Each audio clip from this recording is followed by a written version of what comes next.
शहरी चोर है, सरकारी चोर है, रोड बंद करो, रहमान चोर है, सारे चोर लोग हैं। बिजली, राशन, खाना, पीना, एयर, राशन, यूटिलिटी स्टोर का कहता है 70 रुपए कीजिए, महीने में एक दफा लाइन लगी हुई है, वो भी शनाख्ती कार्ड और मोबाइल पे।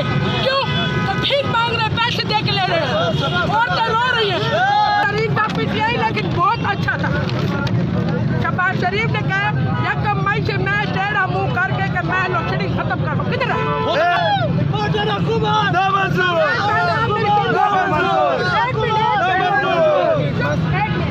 क्या महंगा कर सकती है, कम नहीं कर सकती। लोडशेडिंग कम नहीं कर सकती, गर्मी है, हैवान है हम लोग। ये नए हुक्मरानों ने किसानों ने अपनी चीजें बेचने के लिए लोडशेडिंग बढ़ाई है। मैं पब्लिक हूँ, मुझे पता है अंदर का। हाँ जी, अगर आप जानकारी कोई सरकारी दफ्तर के सामने कर दिया, पब्लिक के अपने आवाम की तकलीफ पब्लिक को मैं सरकारी पे आग लगाती हूँ।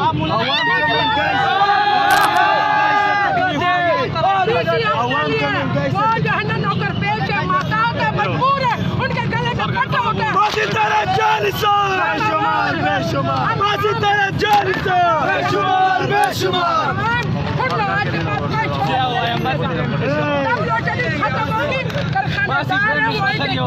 अमीर हो गए हैं और हम गरीब तर गरीब हो गए हैं।